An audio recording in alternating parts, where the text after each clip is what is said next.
Alright, so yun mga kababayan, no, ito nga, mega love ano, no, like, mega love shoutout sa ating mga bagong followers from YouTube, TikTok, and Facebook, no. So yun nga kababayan, no, katatapos na ng bagyo, 'di ba? Medyo umaraw na kanina at hanggang ngayon hindi na nag-uulan, pero nakakaawa yung mga kababayan natin, no, na salanta ng bagyo. So pagdasalo natin yung mga kababayan natin na naway sana'y mabilis sila makarecover. At pagdasal din natin yung mga nasawi. No, kasi may video ako napanood, may mga batang nadunod. Ewan ko kung totoo yun, pero napanood ko kasi talagang wala nang buhay yung mga bata. So nakakalungkot po yung nangyari dyan sa sa Bicol region.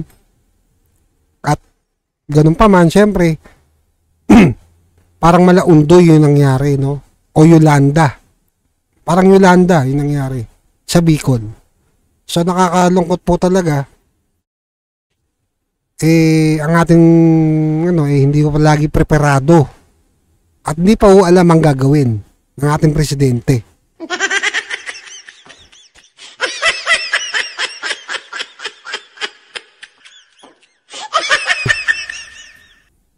Hindi ho alam ng ating mga taga-gobyerno kung anong gagawin nila. Kasi siyempre naghihintay lang naman din sila kung ano iuutos ng presidente. Pwede naman mag-utos ng presidente, ganito gawin, ganito ganyan, di ba? Dapat ganun. Kagaya ng ginagawa noon ni Tatay Digong, di ba? Ni PRRD. Di ba? So nakakalungkot eh. Ito, panoorin nyo natin yung video. It's really the flooding that we're going to have to deal with. So, anong gagawin natin?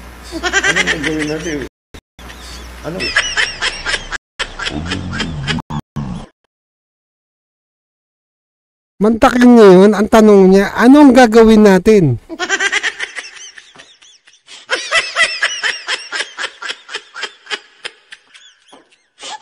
Tapos, meron pa siya sinabi na hintayin na lang natin kumbaga, humupa yung baha o mawala yung bagyo. Tsaka tayo kumilos. Yun yung bagay na kailangan na gawin talaga. Dapat. 'Di ba? Hindi yung hihintayin mo pa humupa yung baha. Kasi may mga taong kailangan nila ng rescue. May mga taong stranded. May mga taong, 'di ba, nasa evacuation center, wala nang makain, wala nang Ang ginagawa ko nila, di ba? Ang tanong nga niya anong gagawin natin? Ewan ko, pero hindi ko na ginawa ng video yung mga statement ni BP Inday Sara. Pero naniniwala na ako kay BP Inday na hindi ko talaga siya marunong magpresidente.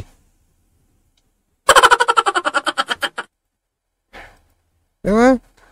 Ito yung tanong sa kanya, know how to be a president.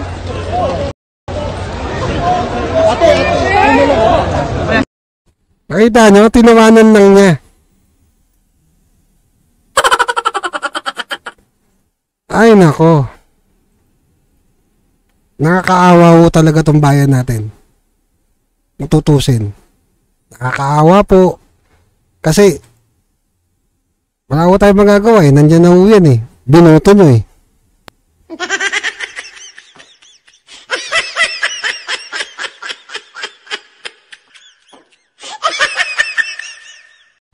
Binoto nyo yan Wala na po tayong magagawa.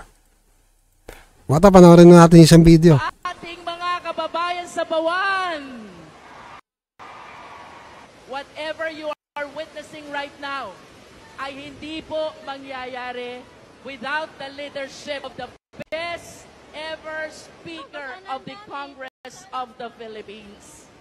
At ito po ang palagi kong sinasabi sa inyo kung bakit bumabagyo at bumabaha ng biyaya sa 2nd District. It is because of our... Bumaha na nga! Ayan na nga, bumaha na! Bumaha na sa buong Bicol region!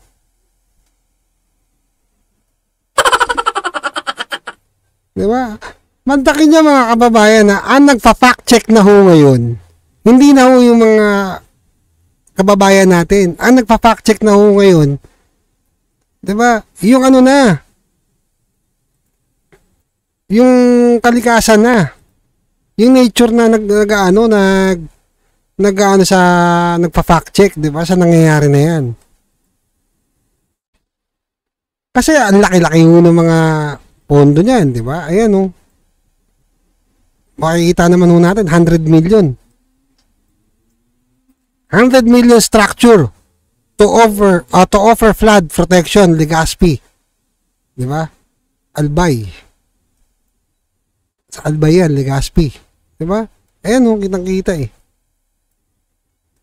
Ano nangyari? Ano pong nangyari, 'di ba? Ang laki ho ng mga budget diyan. Bakit ho natin mas pipiliin na, alam niyo yun, na hindi ho natin hanapin yung pondo ng ano natin, 'di ba? Yung pondo ng bayan natin. Mas pipiliin ho natin tumanggap ng ayuda na ginagawa ho karamihan ngayon ng congressman na namimigay. Kung tutuusin, barya-barya lang naman ho talaga yun kumpara sa mga proyektong ginagawa nila. Pero pag hinanap mo natin yung proyekto, nawawala ho yung proyekto. Tapos bibigyan lang tayo ng ayuda. Ganun lang. Ang laki ho ng damages na nangyari. Hindi lang ho sa mga negosyante, na maliliit na negosyante sa Bicol, kundi yung mga kababayan natin na nawala ng bahay, nasira yung bahay, nasira yung kagamitan. Tapos ibibigay sa iyo kakapirasong ayuda. Hindi ho ba tayo na ano doon? Wala pa hong ano yung binibigay sa atin. Halagang 3,000 o 5,000. Mas marami ho yung naibubulsa kaysa sa pinapagawa. Sana ho, magising ho kayo. Diba mga kababayan, magising ho kayo. Doon sa lalo-lalo na po yung mga namimigay. Wala hong problema yan. Tanggapin ho nung yung tanggapin. Dahil pera ho natin yan. Hindi ho nila pera yan. Pera ho yan ng taong bayan. Mga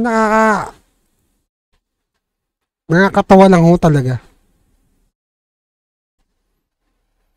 So ayun lang na mga kababayan, no. Paglasalo natin yung mga kababayan natin na naapektuhan ng bagyo diyan sa Bicol region, 'di ba? At lalo-lalo na yung mga nawalan ng ano, 'di ba? Mahal sa buhay.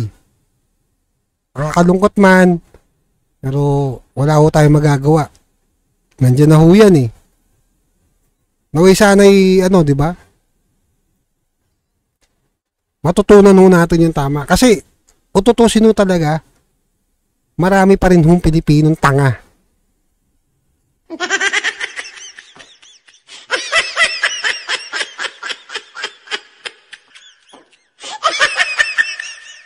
Nabigyan ka lang ng konting ayuda, ayun, umuo ka na.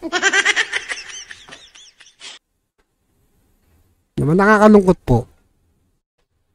Tapos makikita niyo yung mga politiko, yung mga epal, di ba? Kung ano pinagpo-post na ano. Ultimo yung going to Bicol relief operation. Ultimo nga bako eh. Ultimo bako, nilalagyan nila ng tarpaulin eh. Diba? Ayun pakita ko sa inyo. Ayun.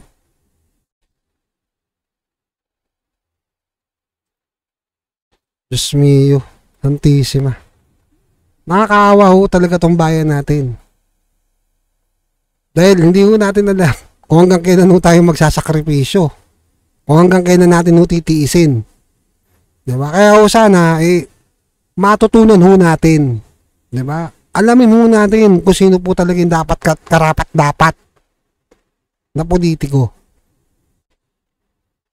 Kasi marami na hong nabudol.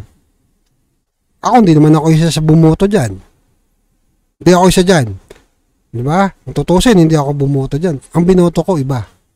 Yorme Isko, binoto kong presidente. Yun yung binoto ko. Tapos ngayon, sinasalpakan ng mga tao ng ayuda.